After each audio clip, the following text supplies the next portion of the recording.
우리 유미, 유나, 나오미 볼 때마다 얼마나 대견스럽고 희망을 우리에게 주는지 모릅니다.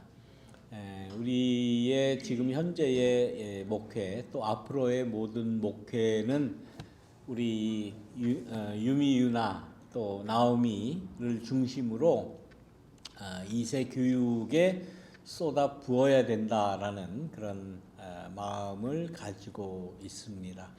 나중에 또 설명을 드리겠지만은 그 교회 어프로블 하우징이나 모든 계획이 순조롭게 잘 진행되면은 그들을 위한 목회가 이루어져야 되겠다 그렇게 생각을 합니다. 지난 오늘로서 이제 5번째 야고보서에 있는 말씀을 가지고 우리 함께 말씀을 나눕니다. 야고보서는 신약 성경 중에 뒤에 나오는 말씀으로 예수님의 제자 중에 야고보가 쓴 그러한 그 말씀이다라고 볼 수 있고, 야고보서의 특징이라고 할 것 같으면 복음서에는 예수님의 행적을, 또 예수님의 나신 것, 또 예수님의 공생활 시작부터 하신 말씀과 등등 예수님에 집중해서 그 말씀을 전하지 않습니까? 그 말씀에 비해서 사도 바울의 글이 신약 성서 가운데 7개에서 한 12개 정도의 성경으로 이루어졌는데, 정확하게는 7개의 서신은 사도 바울의 것으로 우리가 알고 있고, 또 그 외에 그 말씀은 바울과 같은 그러한 취지에서 혹 다른 사람이 썼을 수도 있겠다라고 추정이 되는 그러한 글들이 있는데, 그 글에는 주로 바울의 생각, 바울의 믿음, 바울의 소신, 이런 것들을 중심으로 적어 나갑니다. 그래서 복음서와 바울의 서신에는 많은 차이가 나는 것을 여러분들이 아마 그냥 어렴풋이 보아도 알 것입니다. 그런데 이 바울 서신에는 주로 바울이 예수님의 그 복음에 대해서 어떻게 받아들이고 있는가, 사도 바울은 예수님의 행적에 대해서는 전혀 관심이 없어요. 예수님이 베들레헴에서 태어나셨는지, 아니면 예수님의 탄생에 대한 그 이야기들이 어떤 이야기가 있었는지, 또 예수님이 누구를 만났는지, 또 어떤 기적을 베풀었는지 전혀 바울의 글에는 나오질 않습니다. 그러나 그 예수님을 통해서 내가 예수님을 구주로 모시고 구원을 받을 수 있다라고 하는 그 믿음을 굉장히 강조한 것으로 우리가 알고 있습니다. 다시 말하면 사도 바울이 가지고 있는 그 예수님에 대한 그 신앙을 적은 그러한 글이 많이 있습니다. 그 사도 바울의 글을 중심으로 기독교의 교회의 교리와 신학이 이제 체계를 잡고 기독교회라고 하는 그러한 그 종교로 발전이 됩니다. 그런데 그 가운데 조금 특이한 글이 바로 오늘 우리가 5주 동안 쭉 살펴보았던 야고보서에 있는 이 글인데, 야고보서는 예수님의 제자 또 예수님의 동생일 것이다 라고 추정을 하는 그러한 인물입니다. 그렇기 때문에 예수님에 대해서 잘 안다고 할 수가 있죠. 예수님과 함께 생활을 했으며 예수님과 함께 공생활을 함께하며 예수님과 호흡하며 살았던 그러한 예수님의 형제일 것이다 라고 본다는 거죠. 그래서 예수님에 대해서 아주 잘 알죠. 잘 알기 때문에 나름대로 야고보는 예수님을 믿고 예수님을 나의 구세주다, 나의 주님이시다라고 고백하는 데 있어서 무엇이 제일 중요한가라는 그러한 고민 끝에 아마 이 야고보서를 남긴 것으로 그렇게 압니다. 야고보서가 야고보가 이 야고보서를 글로 남긴 그때는 이미 초대 교회가 이제 막 형성되는 그러한 시기일 거예요. 그래서 그 기독 교회가 처음 생겨날 때에 얼마나 많은 예수에 대한 생각을 나름대로 적은 사람이 많겠습니까? 굉장히 많습니다. 우리가 아는 이 신약성서 외에도 많은 신약성서와 비슷한, 이 복음서와 비슷한 것들이 많이 있었어요. 우리가 뭐 대표적으로 몇 년 전에 우리 함께 공부했던 도마복음서 같은 거, 복음서와 같은 그런 것인데 사복음서에는 들어가지 않는 그러한 말씀. 또 예수님의 말씀만, 예수님이 하신 행적이나 이런 거 말고 하신 말씀만 기록한 그러한 책도 있고, 또 바울과 같이 예수님에 대한 그러한 신앙, 믿음을 조금 조직적으로 또 체계적으로 이렇게 생각을 정리한 글도 있고, 많은 글도 있어서 그것이 서로 회자되고 많은 그 초대교회 교인들은 많이 좀 혼돈이 많이 왔었을 거예요. 이게 도대체 이게 뭔가? 아마 그 당시에는 예수님과 아주 근접한 그 시대에 산 사람들이지만은 예수님에 대한 말씀, 또 예수님에 대한 그러한 정보는 아마 우리들보다 적었을 거예요. 그러니까 굉장히 혼란한 그러한 때였겠죠. 뭔가 체계가 잡히지 않고 체계적인 뭐 신약 성서가 구성이 되지도 않았을 거고 뭐 등등 예수님에 대한 정보가 첫째 없으니까 아마 많이 혼란이 왔었지 않을까 그렇게 생각을 합니다. 그러한 혼란한 가운데 이 야고보는 무엇이 중요한가? 예수님을 믿는 데 있어서 예수님이 나를 구원하실 분으로 또 우리를 궁극적으로 하나님께로 이끄실 그러한 분으로 믿는데, 무엇이 믿는다고 하는 것은 뭔가 뭐 고백을 하든가 말씀대로 따르든가 하는데 어느 것이 더 중요하고 무엇이 가장 그 근본적인 우리가 해야 할 일인가라는 것을 고민할 때에 예수님의 말씀대로 행하는 것이 중요하다. 행하는 것이 중요하다. 우리가 교리는 많이 모를 수도 있다. 우리가 그 바울과 같이 뭐 철학적으로 혹은 논리적으로, 신학적으로, 조직적으로 그 당시에는 아마 신학이 뭔지 뭐 이런 게 정립도 안 됐을 때예요. 뭐 기독교라고 하는 그 체계가 잡혀지지 않을 때이기 때문에 그 우리가 해야 할 일이 또 우리가 예수님을 믿는다고 하는 것이 뭔가 하는 아주 근본적인 기초적인 그러한 고민을 할 때에 야고보서는 예수님의 말씀대로 하나라도 행하는 것이 중요하다. 그런 행함을 강조하는 글로 이 야고보서에 꽉 차 있다는 거예요. 그래서 우리가 야고보서 1장에서부터 쭉 지금까지 보지만은 뭐 화내지 마라. 오늘 말씀과 같이 참고 견뎌라. 선을 베풀어라. 하는 뭐 지난주일 같이 뭐죠? 서로 헐뜯지 말라.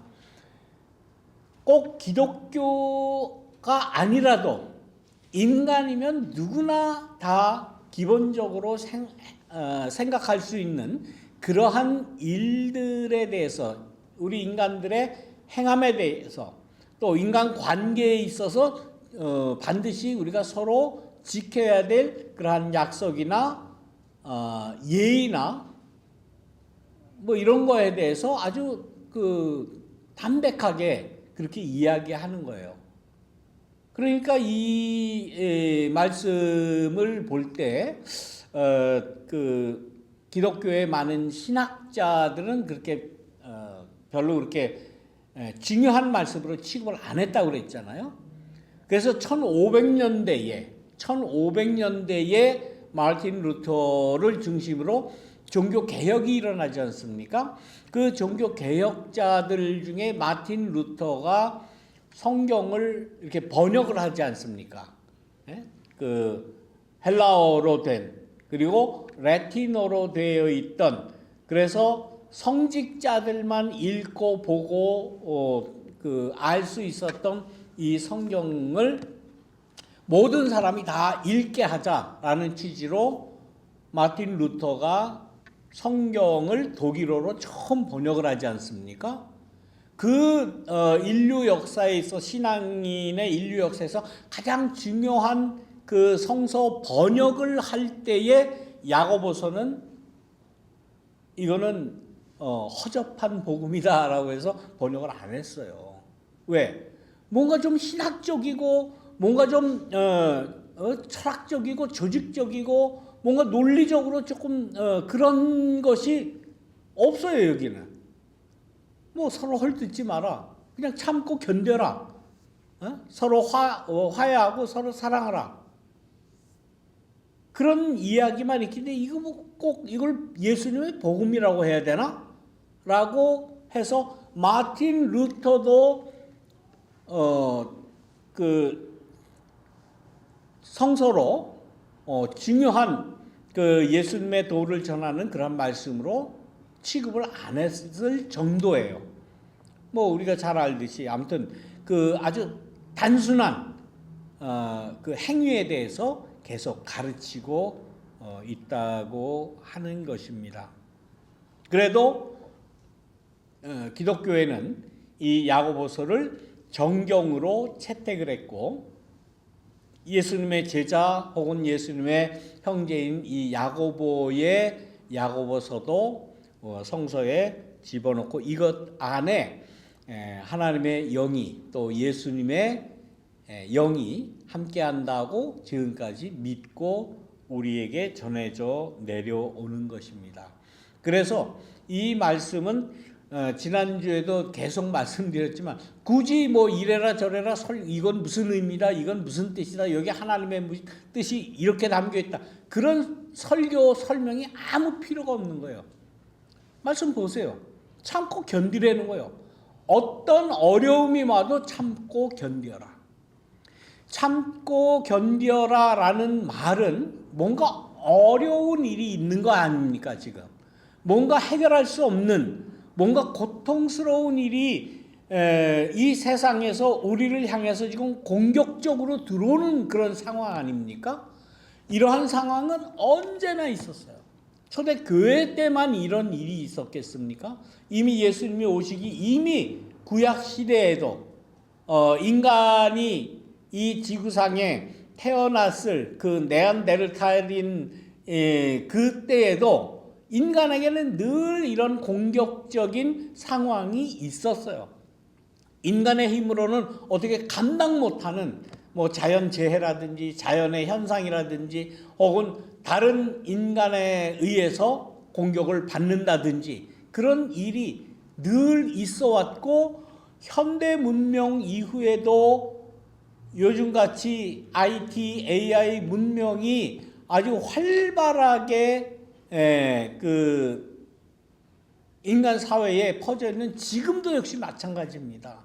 지금도 얼마나 우리 인간을 공격하는 일들이 인간 사회에 많이 일어납니까? 요즘엔 특별히 이스라엘과 하마스, 헤즈볼라와의 전쟁으로 인해서 지금 중동이 거의 지금 뭐 다 세계 전쟁이 일어날 일촉즉발의 현상이 온 것 아닙니까?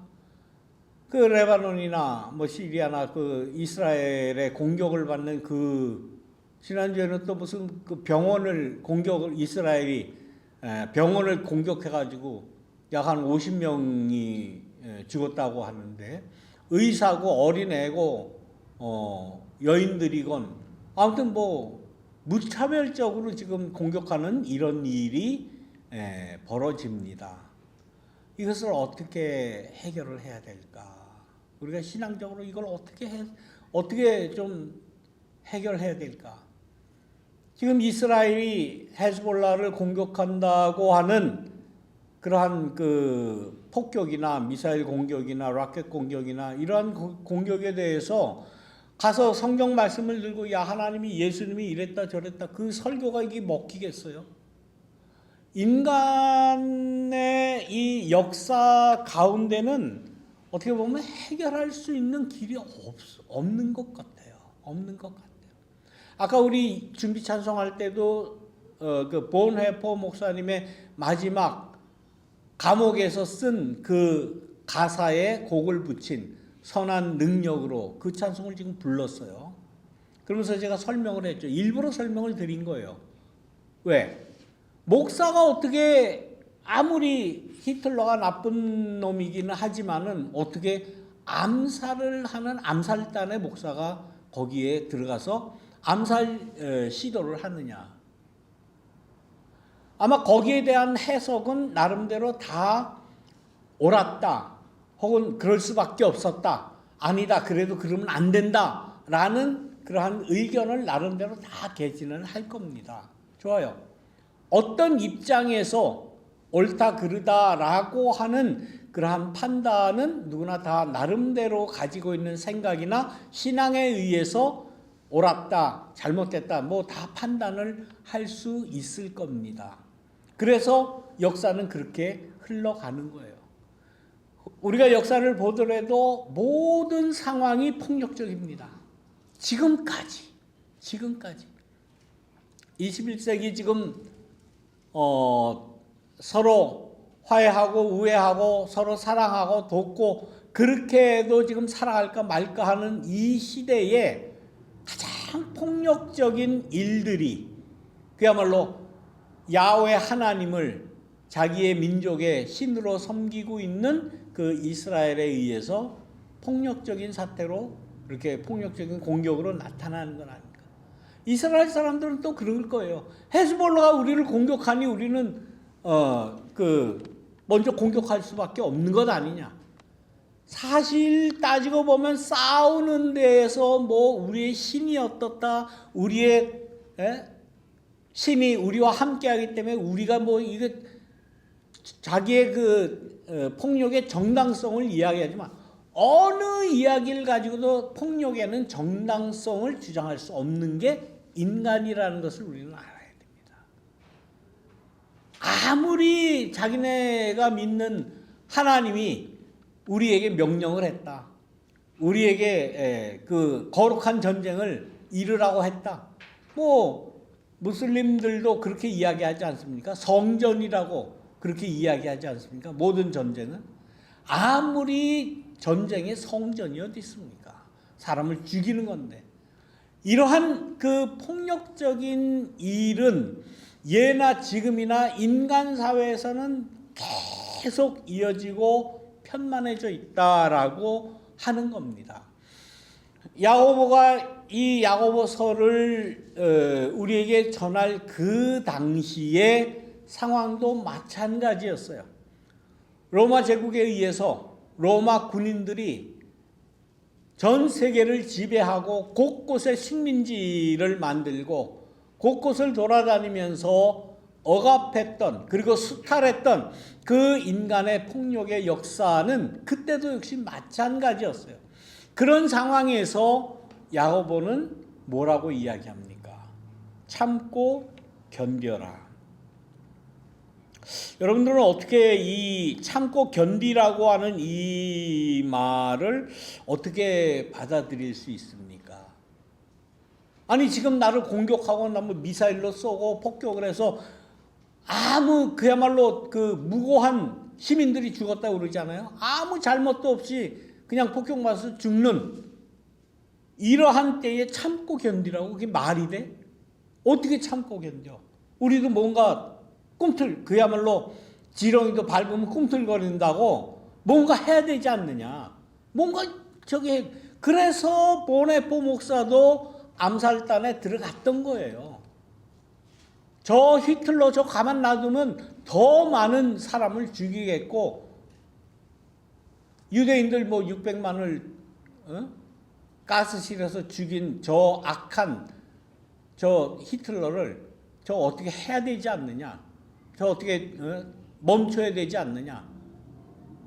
미친 기관사가 그 기관차를 몰고 가는데 더 많은 사람을 살리기 위해서 이걸 멈춰야 되지 않겠느냐라고 암살단에 들어갔었을 거예요.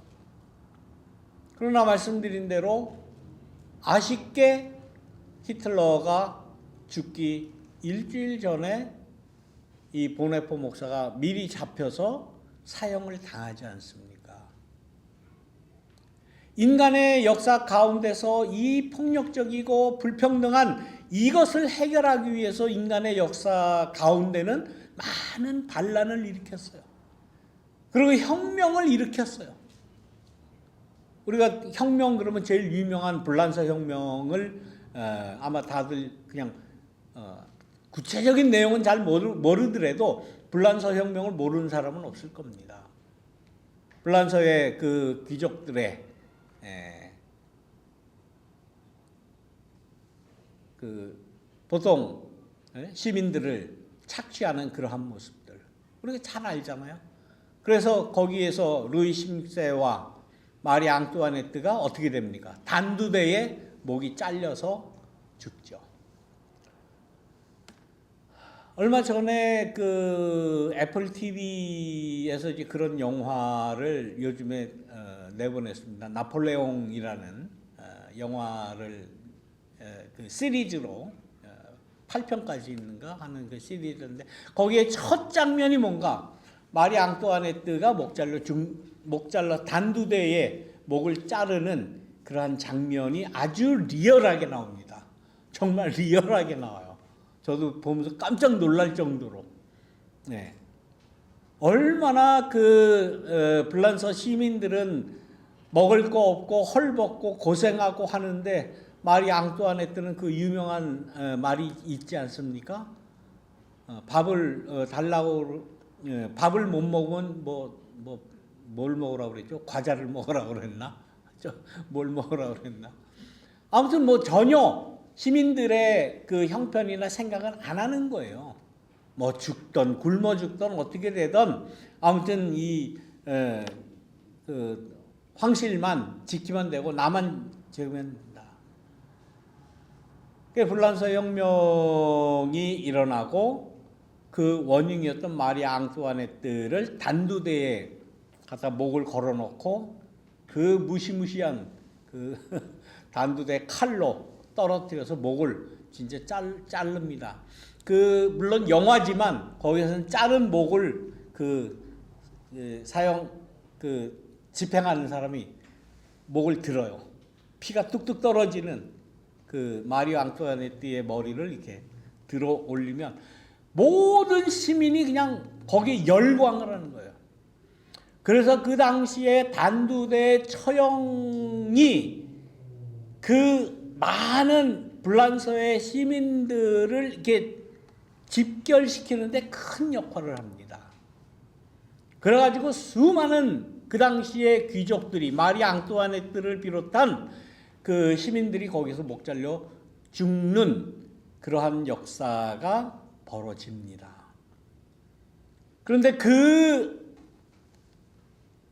말하자면 그 흥분했던 단두대의 그 잘못된 정권의 지도자들이 목이 잘리는 그런 모습에 열광하고 흥분했던 그 많은 시민들 갈 바를 모르죠. 어떻게 이 불란서라고 하는 나라를 어떻게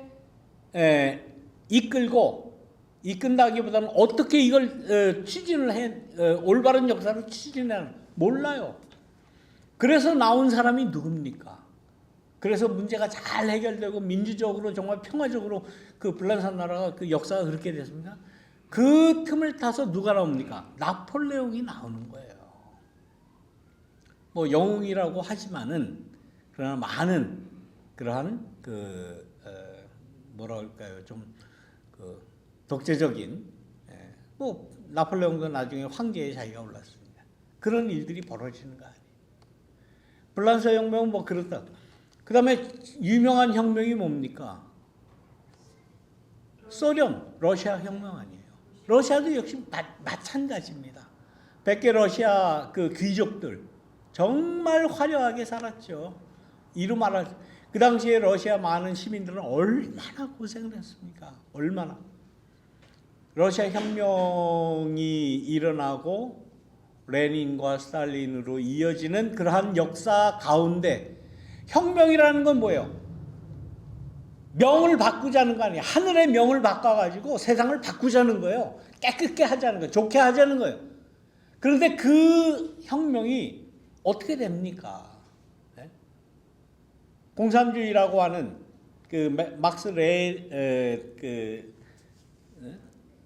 막시즘을 중심으로 러시아가 백개 러시아의 그러한 그 부조리와 잘못된 걸 완전히 깨끗하게 하고 정말 평화로운 그러한 세상으로 됐습니까?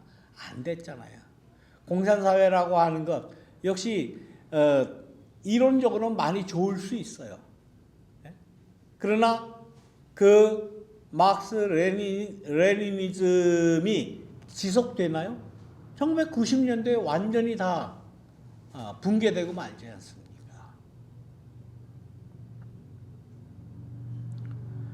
그런 역사를 볼 때에 야고보서에 이야기하는 참고 견뎌라 라고 하는 말이 이게 맞는 말이다 라고 저는 그렇게 생각을 합니다. 그러면 그 폭정에 그 부조리가 부정의가 많은데 아무것도 안 하고 그냥 이렇게 하고 오독하니 가만히 있어야 되느냐? 근데 이 말씀을 보면 그것이 아니라는 거예요. 그것이 아니라는 거예요. 형제자매 여러분, 주님께서 오실 때까지 참고 견디십시오 라고 말하면서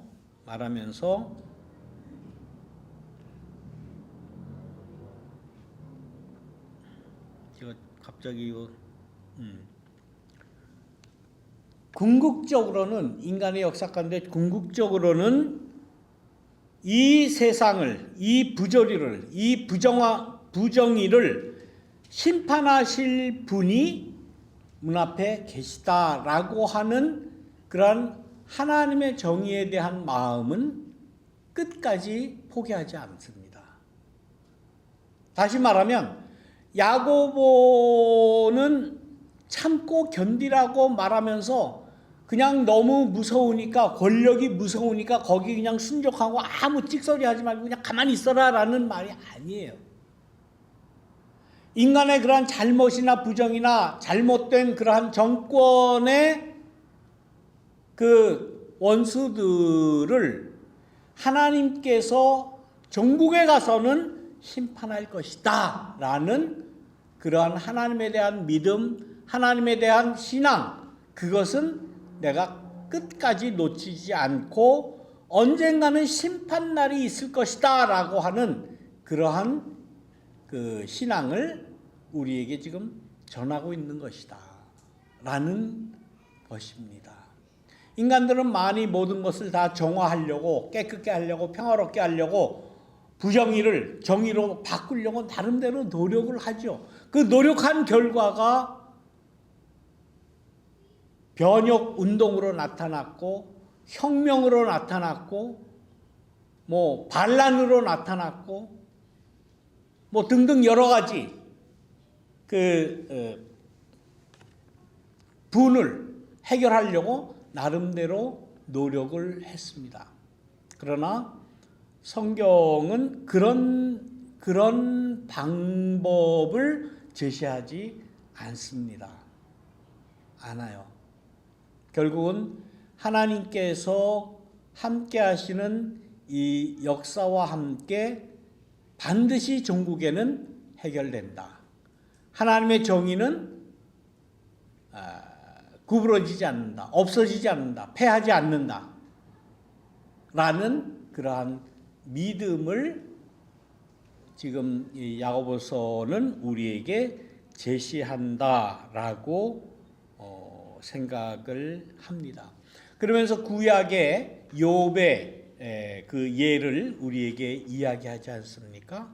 참고 견딘 사람은 복되다. 욥이 어떻게 참았는지, 어떻게 견뎠는지, 그리고 나중에 하나님께서 욥에게 어떤 그 회복과 재생을 허락하셨는지를 기억을 해라. 하나님은 가여워하시는 마음이 넘치고 불쌍히 여기는 마음이 크다라고 우리 인간들에게 가르치십니다. 언젠가는 잘못된 것은 올바로 잡힐 수밖에 없습니다. 그러나 그 방법은 인간의 방법이 아니다. 오히려 야고보서는 참고 견뎌라, 욥과 같이라고 우리에게 제시합니다. 이 말씀을 요즘 그 사회에 나가서 하면은 무슨 저 목사 그 뭐 말도 안 되는 소리를 하고 있느냐. 우리 인간들이 책임지고 해결을 해야지. 물론 인간이 책임지고 인간이 역사를 만들어 가야지요. 그러나 그 방법에 있어서는 야고보는 일단 참고 견디는 방법으로, 참고 견디는 것, 그것이 목적이 아니라 그러면서도 하나님께서 이 역사를 바로잡아 주신다고 하는 믿음, 이 역사를 올바른 하나님의 정의로 이끌어 주신다고 하는 그 하나님에 대한 믿음을 잊지 말고 우리는 가져야 된다라고 말씀을 하십니다. 인간이 해결하려고 하는 많은 노력들을 하지만, 많은 시도를 하지만 그것은 역사적으로 보면 물론 긍정적인 그러한 면도 있지만 부정적인 그러한 면들이 훨씬 더 많다라는 것을 역사적으로 우리는 교훈을 받습니다. 인간 사회가 일으켜놓는 모든 혁명이 그랬습니다. 모든 변혁 운동이 그렇습니다.